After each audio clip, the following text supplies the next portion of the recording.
So, if everyone is back in here, we'll keep the ball rolling. I'm trying to be respectful of everyone's time. We're going to do just quick 2-minute sort of recaps from each group. So, who'd like to go first? Any volunteers before you're voluntold?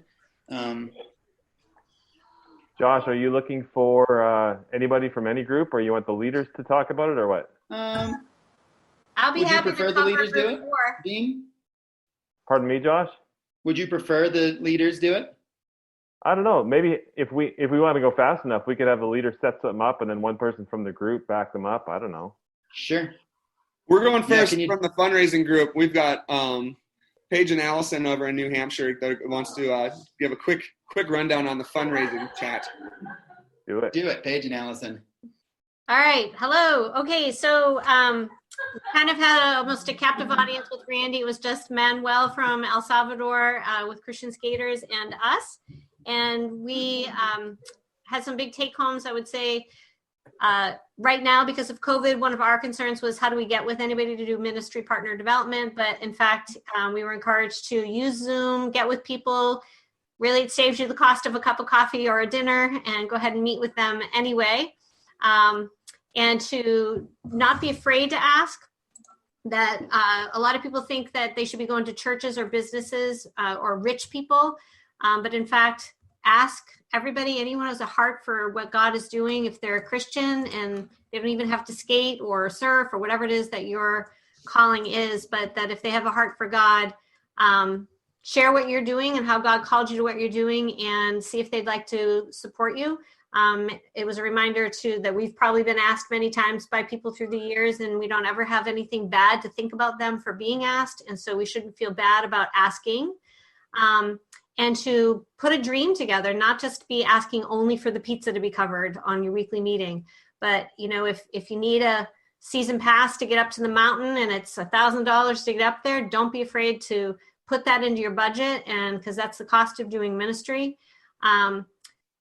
Skate shoes and decks and bearings, they add up over the course of a year. You don't have to eat that cost. I mean, you do it because you love it and God's called you into it, but don't be afraid to put that into your budget and to consider putting that out there to people like this. We're looking for monthly supporters. This is what it costs to run our ministry. Would you like to partner with us? He also gave us a suggestion of a book. I guess Steve Shadrach spoke at a recent conference. Actually, I've heard of the book. It's called The God Ask. And I guess it's a great resource for reading ahead of time and getting some great insight about what you're doing and how God is calling people into ministry and how to kind of approach them to join and partner with you in that. I don't know if I missed anything, Randy. No, you nailed it. Great job. Thanks for sharing. That was really good. I'm sorry I missed the fundraising talk. I'll give it to you tomorrow. Yeah, Randy and I work in the office together. I'm sure I'll hear it tomorrow. Is Mark Hager for money? Well, yeah, that's right. Just don't ask me for money. You know what my bank account is. I'm the leader of a multi-$100 organization. Brett or Mark, you want to give a quick update on ours? A little recap? Mark does. I desperately want to. So Josh Stock led our group, and it was great. If you know anything about Josh, one of the things that he loves more than anything else is using alliteration to it's alliteration and acronyms are Josh Stock's two favorite things in the entire world. Guilty. Teaching on a topic. And so this time he used alliteration. And so in identifying leadership for your organization, he broke it down into 3 C's. Identifying their calling. Are they called by God? Are they doing this out of their desire to be here, or are they really called to this? And just having them test that, but also being aware that you can test that as well. So their calling, their character, which can sometimes be a little bit harder to just identify in a short-term meeting.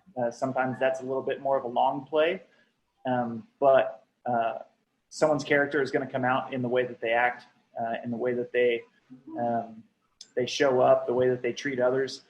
And then lastly, their competency. Like, are you giving them the tasks and the responsibilities that they are skilled in, that they're able to excel in? And if you have those three things, the calling, the character, the competency, then you're probably a great fit, a good leader for whatever task or position that you have. And then we kind of wrap stuff up with how do you search out leaders? How do you attract them? And do you build a job description for the leader that you want, and then send it out to people, or do you make your organization known and serve the mess out of your spot where you're in, and let other people come to you? And we didn't really get all the answers, but I would say it's a healthy mixture of both. Being prepared for the leader that you need, knowing and identifying the needs of what your ministry or your organization or whatever that you have, and then working in excellence as loving as many people as you can, so that it's attractive to other people that identify themselves as leaders that can then come in and say, hey, I want in. Sounds better than I did. You should have led that group. Nah. How about the Action Sports Business as Mission? Tony, is that you? I was managing groups, so I'll let Yuli take that over. Deal. Better half over there. Yeah, so I think I should pass it on, because I just got dropped in because I was in another group, and then I was with Melody, and then all of a sudden I went into the group, so I missed a lot of it. So I don't think it's fair for me to, so can maybe Dave, can you? Who was there that can recap? Yeah. I could jump in if you want. Thank you so much. So we talked about business's mission, which is something I'd really been thinking about, and got a lot of great perspectives and things that have started, or just asking questions of each other. One thing, designing parkour parks and people paying for that, and just kind of using our skills that we've gained doing these action sports ministries, and then monetizing that into kind of businesses, but then also how it can get difficult with managing the altruistic desires and also making that profitable. It's definitely a challenge. Another guy talking about just coaching, and again, taking skills, monetizing it, but still earning the right to be heard through business. It turns into ministry there. Talked about filmmaking, not a ton of money in film unless you're at the top, but just some creative ideas of using church spaces as venues. I'm not really sure, Ginger, if she was saying maybe the churches would pay for that, but just different ways to monetize our skills. And then how can we add value to the scene? I really liked Yuli. He was kind of saying that Yuli and Tony, they just always try to find try to find out where they can meet the need. And and then just that ideal of, instead of starting with business, starting with what you love, and then that can turn into a value that people, put dollars and cents behind. In our context in Central Canada, we do a lot of skateboard camps, earn a ton of money for us, and also just fundraisers. That kind of gets into a different side, but that is more or less the notes that I took. Really good. Thanks. Anybody from the Spanish-speaking or Portuguese group that would want to share in English? Share in Spanish. So from the Portuguese group, we just get to know each other. So there's people, Brazil is divided in 5 regions, and we have people from 4 regions of Brazil doing skateboarding, surfing, climb mountain, and so all over. And we just are dreaming about a network here in Brazil, and we spend some time knowing each other. So Christian Skaters has really good resources So Bruno Taioli developed a Bible skateboarding, and that is in Brazil, Portuguese, Italian, and getting ready in English soon. And also Marcelo Caldas developed a manual about how to live out the faith in the action sports and skateboarding ministry. So we are excited to learn from these Christian skaters and how can we serve the other action sports and get together and build community in Brazil. Cool. That's so good. Thanks for sharing. Somebody from the Spanish-speaking group? Okay, yeah, we were just catching up. Most of us know each other. We just met some new faces on different ministries, and right now we're just catching up, just like Kike that is in Panama, and some guys from Venezuela. We're just catching up, getting updates from everyone, trying to meet each other about the new things we are doing, even on this situation. And it was really nice to see everyone. So we need to plan something for Latin America. I think that's part of what's going on here is a lot of people drawing a lot of connections and going, oh, I want to hear more about that. I want to, that one sounds really good. I kind of have a story that's similar, and I hear how theirs turned out. I want to talk with that person. And so we want to encourage you guys too in the chat to put your name, put your ministry, and track each other down. We want to be part of what Acts does is we gather people. That's what the Action Sports Ministry Network wants to do, is gather people together and validate each other's callings.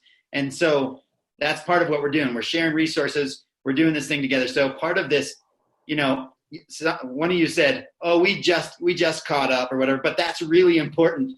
Like, it's not that you just did that, like it's a little thing. It's like, that's such a huge part of what we do, because so many of us, we labor by ourselves and we feel all alone, and we feel, especially a time like this, we feel isolated. We feel like nobody gets me or whatever. And so this connection of us connecting with the body of Christ and going, oh, there's somebody else who's kind of like me. I feel so weird all the time. I always feel like, me, I'm a snowboarder and I love Jesus. And I'm like, there aren't very many of us. And so for me to meet others like me, I say, oh man, we have this bond. We have this connection because you get it, and he gets me, and I get him, and so this is really important. So thanks for doing that. Thanks for the update, Manny, and that's so important. So make sure you're tracking each other down after this to try and get caught up. Thanks, man. And lastly, Dean, do you have somebody from your group who'd like to give a recap? Yeah, one of our crew should. We talked about tomato plants and mango trees. And I'm going to send you a link in the video from my friends in Africa, a couple of countries in Young Life Africa, and they do a talk about discipleship. It's like a 3-minute video that just talks about the difference between really fast growth ministry that seems to disappear at times versus slow, steady, gradual growth, like a mango tree. But that's so good. Somebody from my crew, I'll add the link if somebody wants to comment on what they thought of our group.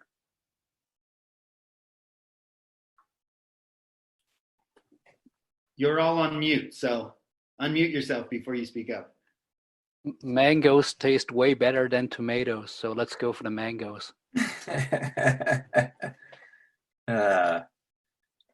thought Dean was good. I thought we talked about discipleship and kind of the perspective of the Eastern versus Western discipleship within Christianity, and how we do it, and what's not like either is wrong or right, but what it looks like, and being intentional in our ministries as we do outreach and individual discipleship, and being the analogy whatever Dean gave us about that slow process with individuals, really being intentional, kind of like Christ, just being in the mix with people and pulling out individuals, and versus the big event about, this big skate contest or big surf contest or snowboard contest, and you get everybody on the mountain and then you get to share Christ and people raise their hands and,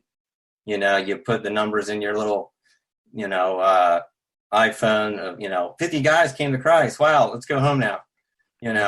Versus true, authentic Christianity, seeing people come to Jesus Christ, to the saving knowledge, and then disciple them, being intentional.